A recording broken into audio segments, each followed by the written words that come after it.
नमस्कार, उत्तराखंड समाचार में आपका स्वागत है। मैं नूतन वरुण। सबसे पहले मुख्य समाचार।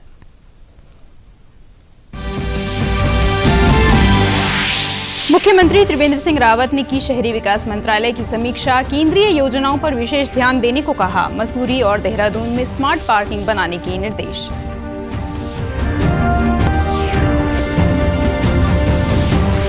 मुख्य सचिव ने दिए राज्य के सभी जिलों में पर्यावरण समिति बनाने के निर्देश। पर्यावरण सेल का हो चुका गठन, एनजीटी के निर्देशों पर लिया गया फैसला।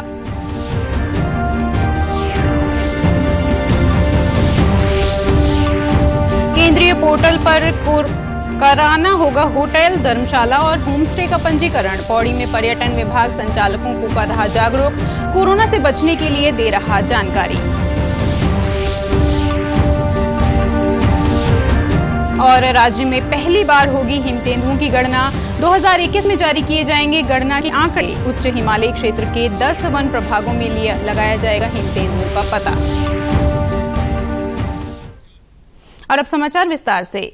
मुख्यमंत्री त्रिवेंद्र सिंह रावत ने मंत्रियों के मंत्रालयों की समीक्षा शुरू कर दी है। इसकी शुरुआत शहरी विकास मंत्री मदन कौशिक के विभाग से की गई। मुख्यमंत्री ने शहरी विकास और आवास से संबंधित राज्य और केंद्र पोषित योजनाओं के प्रभावी क्रियान्वयन के निर्देश दिए। मुख्यमंत्री ने स्वच्छ भारत मिशन, प्रधानमंत्री आवास योजना, दीनदयाल उपाध्याय अंत्योदय योजना और अमृत योजना के लिए निर्धारित लक्ष्यों की पूर्ति पर विशेष ध्यान देने को कहा। मुख्यमंत्री ने विश्व बैंक सहायतित संपत्तियों के रिकॉर्ड को डिजिटलाइज किए जाने के साथ ही नगर निकायों में अवस्थापना विकास योजनाओं को समय पर पूरा करने को कहा। मुख्यमंत्री ने प्रधानमंत्री स्वनिधि योजना के तहत अधिक लोगों को लाभान्वित करने के निर्देश भी दिए।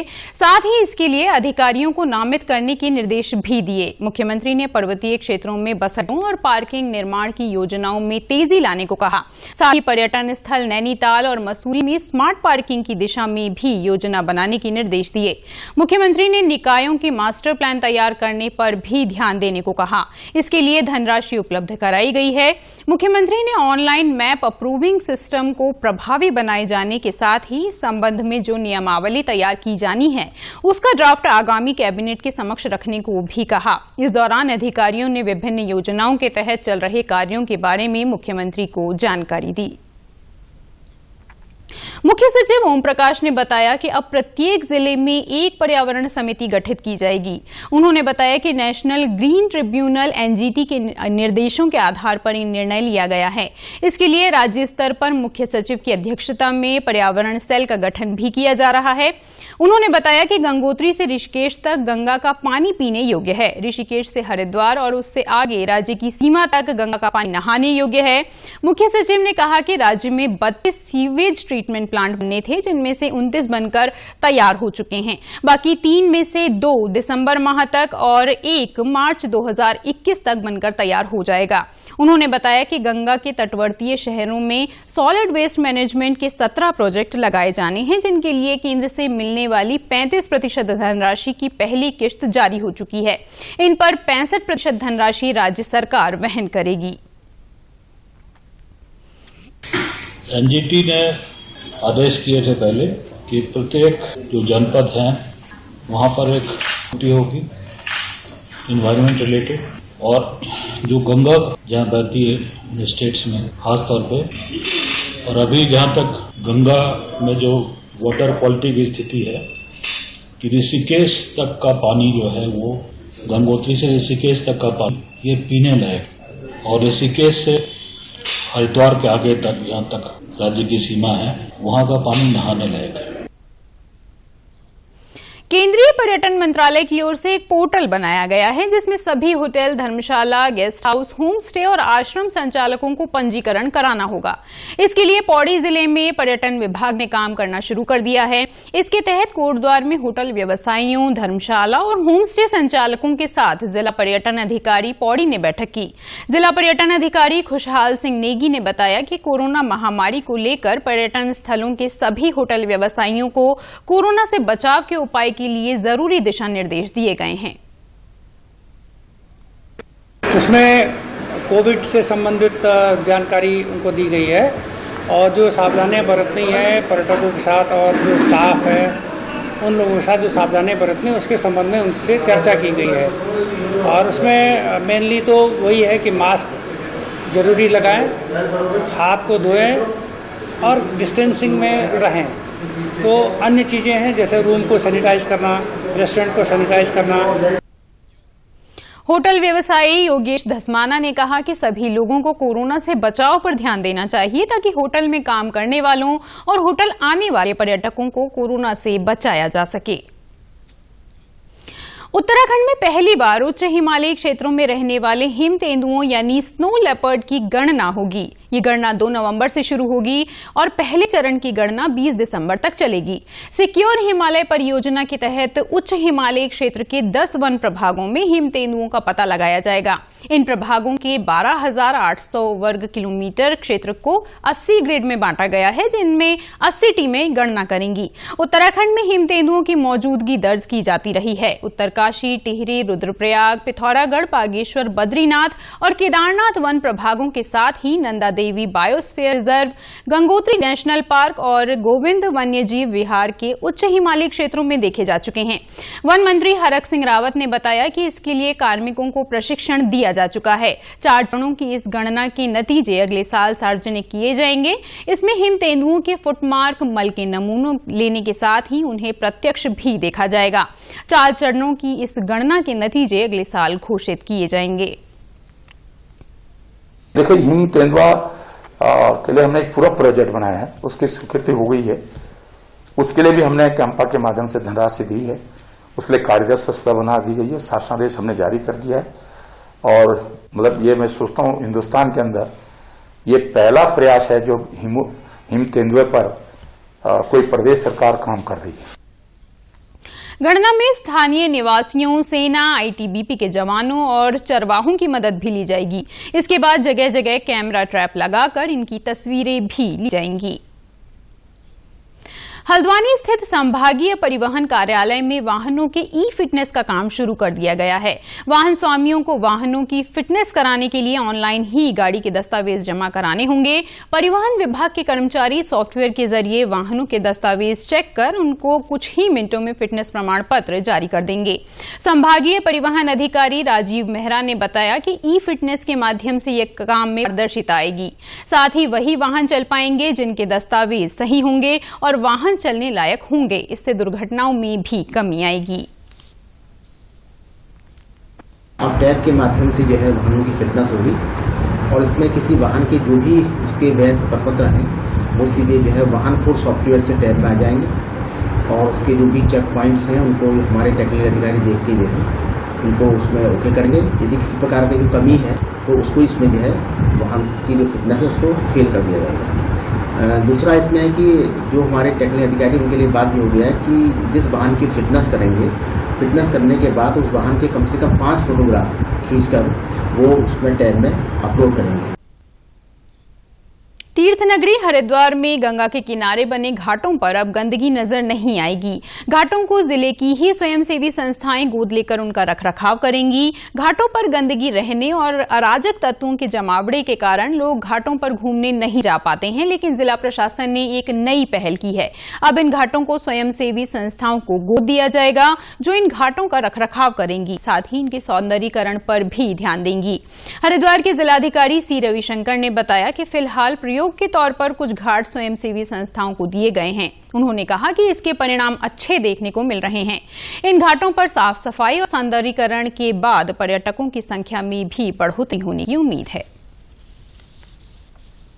फिलहाल जैसे लास्ट टाइम भी कहा था तो 3000 के आसपास कर रहे हैं, तो हर रोज जो है बढ़ता जा रहा है। 2600, 2700, कल 2900, इस प्रकार का जो है लैब्स आदि का जो इश्यूज है उसमें भी प्रगति है। मतलब अभी क्लियर होकर के आया नहीं है मगर लगातार प्रगति है। उसमें भी आईसीएमआर से हमने जो संपर्क किया था, आईसीएमआर ने हमें जो है कुछ डायरेक्शंस, इसलिए साप्ताहिक मुद्दे में तो कोई विशेष अपडेट नहीं है क्योंकि हर हफ्ते हम बताएंगे तो इतना ही बता पाएंगे। अदरवाइज जो है इम्प्रूवमेंट है, नियंत्रण में है। सचिवालय में मुख्य सचिव ओम प्रकाश की अध्यक्षता में हुई बैठक में अहम निर्णय लिया गया। इस दौरान समिति ने 22 निकायों की 9 डीपीआर को अनुमोदित किया। बैठक में सचिव शैलेश बगोली ने बताया कि प्रदेश के 91 निकायों के लिए 65 डीपीआर निर्माण का लक्ष्य रखा गया था, जिनमें से 90 निकायों के लिए 65 डीपीआर बना ली गई हैं और अंतिम 1 डीपीआर का निर्माण कार्य भी शुरू हो चुका है। उन्होंने बताया कि 68 निकायों में से 53 की डीपीआर केंद्र सरकार ने स्वीकृत भी कर ली हैं। उधम सिंह नगर जनपद में 6 ग्रोथ सेंटर स्वीकृत हुए हैं। 4 में उत्पादन शुरू हो चुका है। मुख्यमंत्री ग्रोथ सेंटर के तहत रुद्रपुर में 38 लाख रुपए की लागत से बेकरी ग्रोथ सेंटर की शुरुआत की गई है। इसमें 40 महिलाओं को रोजगार मिल रहा है। साथ ही 40 समूहों की 103 महिलाओं को केक मशीन, मंडुए के बिस्किट और अन्य बेकरी उत्पाद बनाने का प्रशिक्षण दिया जा चुका है। अब तक 2 विकास खंडों के आंगनबाड़ी केंद्रों में 11,233 पैकेट बिस्किट बनाने का ऑर्डर मिला है। जिलाधिकारी रंजना राजगुरु ने बताया कि जनपद में 6 ग्रोथ सेंटर स्वीकृत हुए हैं, जिनमें महिलाएं उत्पादन कर अपनी आजीविका को मजबूत कर रही हैं। उन्होंने बताया कि इससे महिलाओं को काफी लाभ हो रहा है।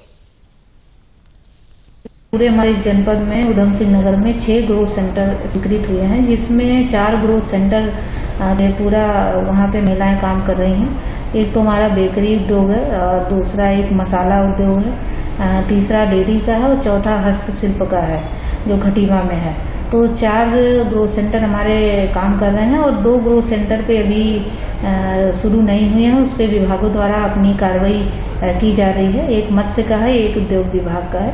और जो हमारे 4 ग्रोथ सेंटर चल रहे हैं उसमें महिलाएं काफ़ी मेहनत कर रही हैं और उसमें जो बेकरी वाला उसमें मफिन्स और केक सब बहुत अच्छे से बना रही हैं। लाभार्थी समूह की महिला संध्या का कहना है कि मुख्यमंत्री की ओर से शुरू की गई ये योजना बहुत लाभकारी है। इससे उन्हें रोजगार मिल रहा है। और यहाँ ग्रुप सेंटर में हम लोग की बुलाया गया काम के लिए। हम लोग घर के काम करके फिर आते हैं, यहाँ करके अपना समय निकल के आते हैं और यहाँ के काम करते हैं। और हमें खूब अच्छा लग रहा है जो सरकार हमें ये सुविधा दिया जो हम लोग औरत कुछ कर सकते हैं, कुछ आगे निकल सकते हैं। सुमन कहती हैं कि अब वे आत्मनिर्भर हैं और खुद बिक्री कर सकती हैं। जो भी सामान बनाया जा रहा है वे आंगनबाड़ी केंद्रों में भेजा जा रहा है। हम किसी पे आश्रित नहीं हैं, हम अपना रोज खुद चला सकते हैं, खुद बना के मतलब बिक्री करते हैं। और जो बिस्किट हमारे ये जो बिस्किट बना रहे हैं मड़वे के, ये आंगनबाड़ी में भेजे जाएंगे। मुख्यमंत्री त्रिवेंद्र सिंह रावत ने मुख्यमंत्री आवास में भानियावाला निवासी निशानेबाज अमित कुमार को सम्मानित किया। अमित ने दिसंबर 2019 में मध्य प्रदेश में आयोजित राष्ट्रीय शूटिंग चैंपियनशिप में 2 रजत और 1 कांस्य पदक हासिल किया था। अमित ने राष्ट्रीय चैंपियनशिप में 25 metre pistol junior man civilian team championship और 25 metre centre fire pistol man civilian team championship में रजत पदक और 25 metre pistol junior man civilian championship व्यक्तिगत में कांस्य पदक अपने नाम किया था। इससे पहले अमित ने 2018 में नॉर्थ जोन शूटिंग चैंपियनशिप में भी स्वर्ण पदक जीता था। उत्तराखंड के समाचारों में बस इतना ही। चलते चलते मुख्य समाचार एक बार फिर।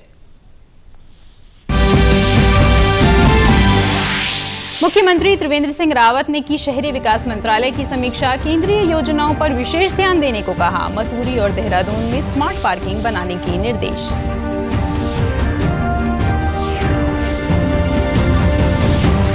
मुख्य सचिव ने दिए राज्य के सभी जिलों में पर्यावरण समिति बनाने के निर्देश। पर्यावरण सेल का हो चुका गठन। एनजीटी के निर्देशों पर लिया गया फैसला।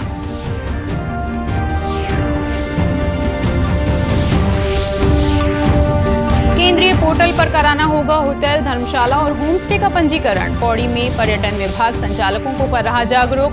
कोरोना से बचने के लिए दे रहा जानकारी।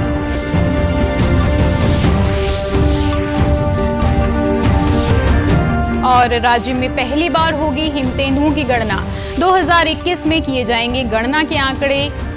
उच्च हिमालयी क्षेत्र के 10 वन प्रभागों में लगाया जाएगा हिम तेंदुओं का पता। उत्तराखंड की खबरों के लिए आप हमसे सोशल मीडिया पर भी जुड़ सकते हैं। हमारा ट्विटर हैंडल है DD_News_देहरादून। हमारा फेसबुक पेज है DD न्यूज उत्तराखंड और हमारे YouTube channel DD news Uttarakhand को भी आप सब्सक्राइब कर सकते हैं। कोरोना संक्रमण से बचने के लिए मास्क का अनिवार्य रूप से और सही ढंग से प्रयोग करें। साथ ही सामाजिक दूरी का ख्याल रखें, नियमित रूप से हाथ धोएं और याद रखें, कोरोना को हराना है, मास्क जरूर लगाना है। इसी के साथ मुझे दीजिए अनुमति। नमस्कार।